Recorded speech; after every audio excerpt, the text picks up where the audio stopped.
Salam damai sejahtera di dalam nama Tuhan Yesus Kristus untuk Bapak, Ibu, dan Saudara dimanapun berada. Kita melanjutkan pembahasan mengenai perkataan Tuhan Yesus di atas kayu salib, yang kita ambil dari Injil Markus pasal 15 ayat yang ke-33 sampai dengan 41. Demikianlah firman Tuhan. Pada jam 12 kegelapan meliputi seluruh daerah itu dan berlangsung sampai jam 3. Dan pada jam 3 berserulah Yesus dengan suara nyaring, Eloi, Eloi, lama sabachthani, yang berarti Allahku, Allahku, mengapa engkau meninggalkan aku? Mendengar itu beberapa orang yang berdiri di situ berkata, lihat, ia memanggil Elia.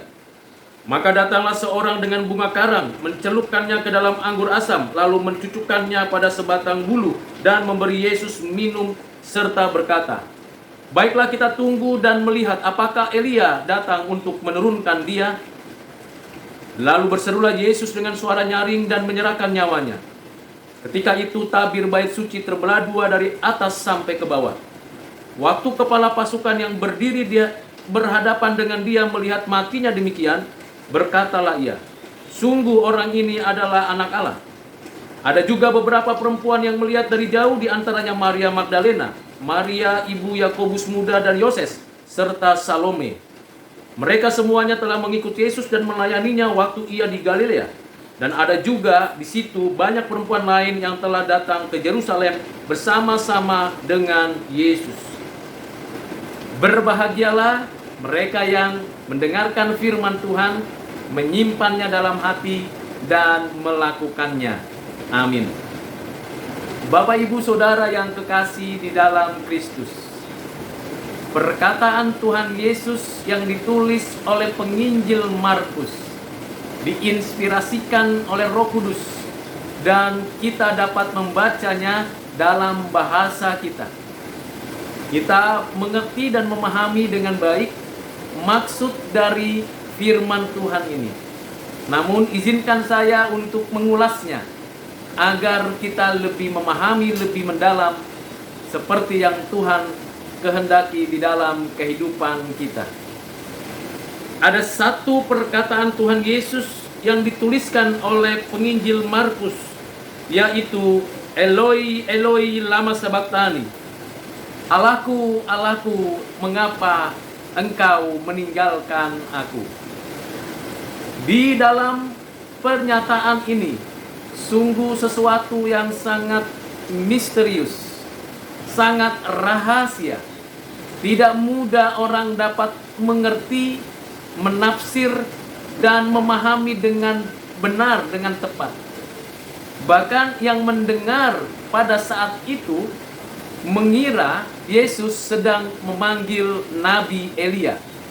Kita tahu Nabi Elia adalah nabi yang diurapi oleh Tuhan, yang diberikan kuasa dan kekuatan untuk menyatakan kebenaran berhadapan dengan para nabi Baal. Dan Tuhan menyatakan kuasanya mendatangkan hujan bagi kehidupan orang-orang Israel pada zaman raja-raja, khususnya pada masa Raja Ahab. Mereka menafsir keliru tentang apa yang dinyatakan Tuhan, dan mereka tidak memahami hal tersebut. Banyak orang mengolok, mengejek, dan mencoba untuk berspekulasi. Tetapi itu semua adalah kekeliruan, kesalah-tafsiran, dan tidak benar adanya. Bapak, Ibu, Saudara yang kekasih di dalam Kristus, apa yang sedang dinyatakan Tuhan di atas kayu salib dengan teriakan Eloi, Eloi, lama sabachthani? Allahku, Allahku, mengapa engkau meninggalkan aku? Kita tahu, kita mengerti bahwa itu berbicara keterpisahan. Mengapa ada keterpisahan antara anak Allah dan Allah Bapa dan Roh Kudus? Bukankah ini sesuatu yang sangat sukar untuk kita mengerti? Momen yang tidak mudah kita pahami, seperti percakapan yang disampaikan oleh seorang ayah terhadap anaknya. "Nak, saya akan meninggalkan engkau karena saya akan berangkat ke negeri atau ke tempat yang lain, atau ingin berkarya di suatu tempat." Tentu tidak ada suatu analogi yang dapat memberikan kepada kita pemahaman tentang terminologi lama sabachthani. Mengapa? Karena ini hanya mungkin dimengerti kalau kita memahami posisi keadaan dari Yesus Kristus itu sendiri. Kita tahu dan kita percaya bahwa Yesus Kristus, anak Allah yang tunggal, adalah pribadi yang setara sehakikat, satu zat dengan Bapa dan Roh Kudus. Tidak terpisahkan, tidak bisa dapat dibeda-bedakan hakikatnya.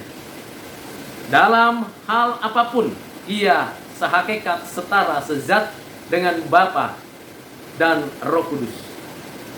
Di sisi lain kita bisa memahami dan membaca dari firman Tuhan bahwa anak Allah inkarnasi menjadi manusia.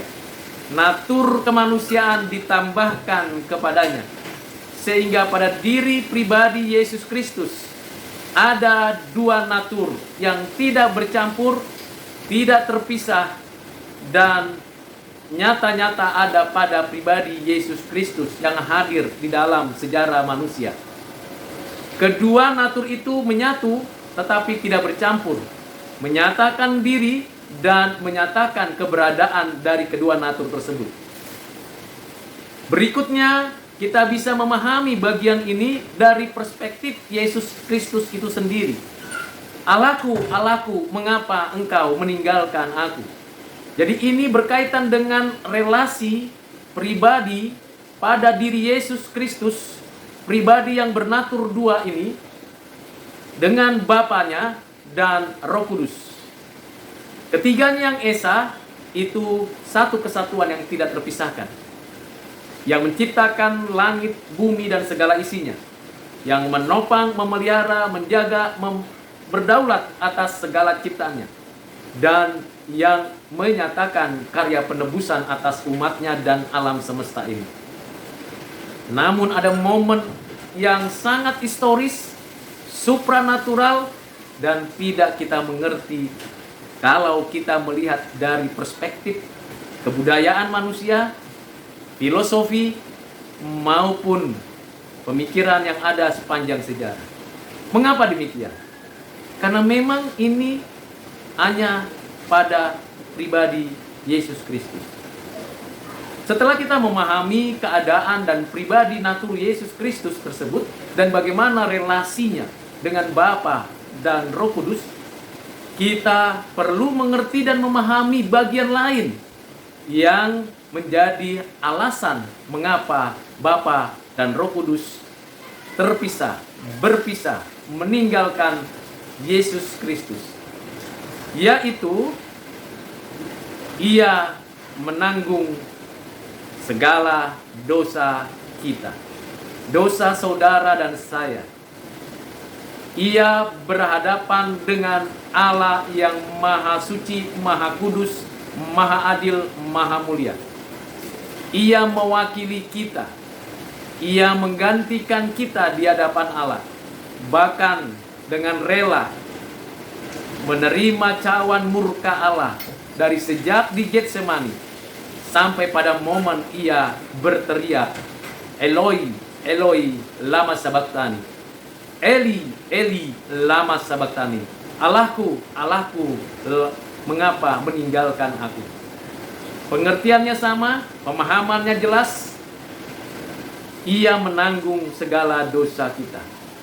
Ingat, pengertian dan pemahaman ini memberikan suatu penjelasan yang lebih utuh lagi, bahwa upah dosa adalah kematian, dan kematian artinya keterpisahan. Dan kita tahu bahwa yang menyebabkan hubungan terputus di mana Allah meninggalkan manusia adalah dosa. Dan Tuhan pada momen itu yang sudah minum cawan murka Allah, yang sudah menyerahkan dirinya untuk menggantikan saudara dan saya dan umat pilihannya, berada di dalam keadaan ia menjadi berdosa oleh karena keberdosaan kita. Dari perspektif dirinya Allah yang kudus, yang suci, yang mulia, yang adil itu, Tuhan yang menanggung dosa itu mau tidak mau dipisahkan, terpisah dengan Allah Bapa dan Roh Kudus. Bagaimana dengan keilahiannya? Sekali lagi ini bagian yang sangat misteri, sangat misterius, sangat tidak mudah dipahami dari perspektif kita. Apakah Bapa, Roh Kudus, dan Anak Allah ini terpisah dan tidak lagi ada satu kesatuan di dalam menopang semesta alam, di dalam memberikan hidup dan kehidupan atas segala makhluk yang ada? Tentu tidak. Lagi-lagi kita perlu memahami bagaimana ia menyatakan, Allahku, Allahku, mengapa engkau meninggalkan aku? Bukankah ini suatu hal yang tidak mudah kita mengerti dengan baik? Maka kita harus tahu pada posisi itu dalam keadaannya sebagai manusia. Kemanusiaannya yang kudus suci itu dipersembahkan kepada Allah. Dan tubuhnya itu dipersembahkan kepada Allah. Darah mengalir dan hidupnya dipersembahkan kepada Allah sebagai korban pengampun dosa, korban pujian, bakaran, pendamaian bagi kita di hadapan Allah. Secara tidak langsung kita memahami adanya keterpisahan antara natur kemanusiaannya dan keilahiannya pada momen itu. Ini sesuatu yang sulit kita mengerti. Bukankah tadi saya katakan bahwa natur kemanusiaan dan keilahiannya pada diri pribadi Yesus Kristus itu tidak terpisah, tidak bercampur, saling berinteraksi. Tetapi saat yang sama ia menanggung dosa. Keberdosaannya datang dari manusia yang berdosa. Dia mewakili kita yang berdosa. Dia juga mewakili Allah yang suci kudus. Jadi dengan teriakan itu ia menyadari bahwa ada keterpisahan dan ada suatu kenyataan Bapa, Roh Kudus, keilahiannya meninggalkan Yesus kemanusiaannya. Ini tidak mudah Bapak Ibu untuk menyelaminya. Kita cari ilustrasi apa tentang hal ini? Tidak ada caranya. Secara ontologis pemikiran kita dengan iman kita percaya bahwa Bapa, Roh Kudus, Anak Allah tidak terpisah. Dengan iman kita percaya akibat dosa yang ditanggung Yesus, ia terpisah. Dengan kata lain, pada momen itu ia mengalami penghukuman dan menggantikan kita. Pada momen itu juga ia menyatakan keberadaannya yang sungguh-sungguh sempurna sebagai manusia yang sudah menerima tanggungan hukuman dosa. Apa solusi pengertian pemahaman ini? Apakah berhenti sampai di sini? Tentunya ini yang menjadi persoalan, pergumulan kita. Kalau berhenti sampai di sana, maka benar apa yang dikatakan Rasul Paulus, sia-sialah kepercayaan kita kepada Yesus Kristus kalau dia tidak bangkit dari kematian. Jadi yang memperhatikan dan melihat itu sangat tidak mudah memahaminya pada momen itu, peristiwa itu. Dan terbukti dengan bahwa tabir bait suci itu, ruang kudus dan ruang maha kudus terbelah, terpisah. Dan akhirnya menjadi tidak ada lagi pembatas tabir itu. Ini suatu hal yang sangat luar biasa. Ini adalah simbol bahwa persembahan Yesus yang hidup, yang kudus, yang berkenan diterima oleh Bapa, diterima oleh Allah, dan sungguh nyata itu terjadi. Tetapi adalah sia-sia kalau hanya sampai di sana. Apa bedanya dengan korban persembahan hewan pada masa perjanjian lama? Namun seluruh dosa umat pilihannya, umatnya, ditimpahkan kepadanya. Dan Bapa, Roh Kudus meninggalkan. Kesendirian yang bersifat kekal dalam sejarah pada satu momen ketika ia menyerahkan nyawanya, berteriak, Eloi, Eloi, lama sabachthani.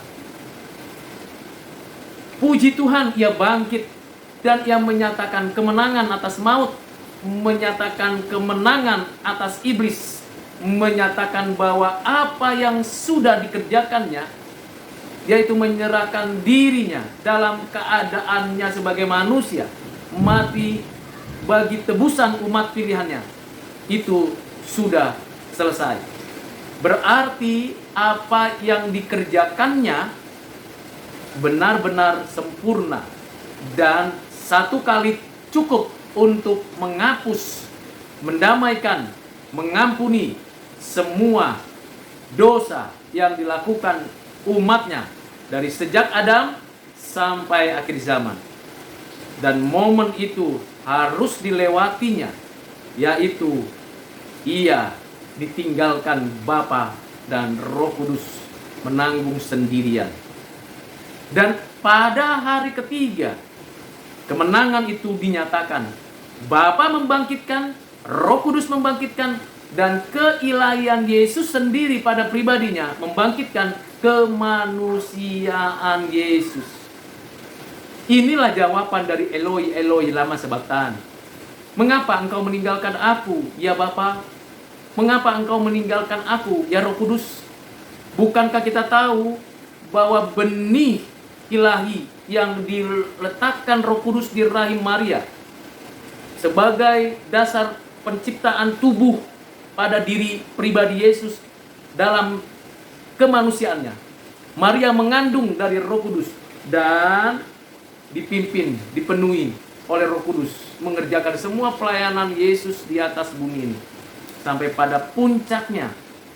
Bahkan penulis Ibrani mengatakan bahwa darah Yesus dipersembahkan oleh Roh Kudus sebagai persembahan yang kudus, yang suci, untuk memurnikan hati nurani orang pilihannya. Mengapa Bapa, Roh Kudus meninggalkannya? Di dalam kesendirian, di dalam momen itu, untuk menebus Bapak, Ibu, dan Saudara, serta saya. Dan pada momen itu, tidak ada yang dapat mengerti. Malaikat tidak, para agamawan tidak, orang-orang sepanjang perjanjian lama dan perjanjian baru tidak, para nabi, para rasul juga tidak. Kita pun tidak mengerti itu sedalam-dalamnya, kecuali Kristus sendiri yang memahami mengapa Bapa dan Roh Kudus meninggalkan Yesus. Kita bisa paham demikian karena memang akhirnya kita tahu ia bukan memanggil Nabi Elia, ia tidak menyatakan kekuatan kuasanya yang secara ilahi yang dapat lakukan. Bukankah ia mampu membangkitkan orang mati, Lazarus, anak muda dari kota Nain, bahkan anak dari seorang perwira yang mengalami kematian ia bisa bangkitkan, yang buta dapat melihat, yang lumpuh dapat berjalan, yang kerasukan setan dapat kembali sadar. Bukankah itu bisa dilakukannya? Ia mengadakan mukjizat demi mukjizat, tapi itu tidak dikerjakannya pada saat di mana puncak dari penyerahan nyawanya kepada Allah untuk menebus Bapak, Ibu, Saudara, dan saya. Jadi mengapa Allah meninggalkannya? Karena ia sedang menanggung murka, menerima hukuman, dan mengalami neraka. Sejak di Getsemani menerima cawan murka Allah, sampai ia berteriak, "Kuserahkan nyawaku padamu." Bapak Ibu, sekali lagi saya mau mengajak Bapak Ibu Saudara untuk merenungkan kembali betapa cinta kasih Tuhan Yesus sungguh-sungguh nyata. Dan orang lain menyaksikan saksi mata dari kematian Yesus. Dan saksi dari kematian Yesus juga ialah bait Allah itu tabirnya terbelah dua. Tidak ada lagi ruang kudus dan ruang maha kudus yang dibatasi. Kita bisa masuk langsung menghadap Tuhan melalui Kristus yang telah mempersembahkan dirinya bagi kita umat tebusannya. Suatu pertanyaan yang tidak bisa kita jawab, tetapi Yesus Kristus menjawabnya dengan kebangkitannya. Ia menang atas maut, artinya ia kembali menyatakan bahwa kesatuannya dengan Bapa dan Roh Kudus, kesatuan naturnya pribadi pada diri Yesus, yaitu yang ilahi dan manusianya, tidak terpisahkan. Memang ada momen terpisah, tapi momen terpisah itu pada natur kemanusiaannya untuk menjadi korban pendamaian, penebusan bagi Bapak, Ibu, Saudara, dan saya. Kiranya pengajaran dan pemahaman ini semakin kita menyadari tanpa kematian Yesus Kristus di atas kayu salib, tidak ada pengharapan bagi umat manusia. Tanpa kesungguhan dan kesetiaan Tuhan menerima cawan dan meminum cawan murka itu, kita tidak ada kemungkinan untuk dapat menikmati hidup yang baru, hidup di langit yang baru, dan bumi yang baru yang disediakan Allah. Dan kita bersyukur pertanyaan dari Yesus Kristus itu ada jawabannya, yaitu kebangkitannya.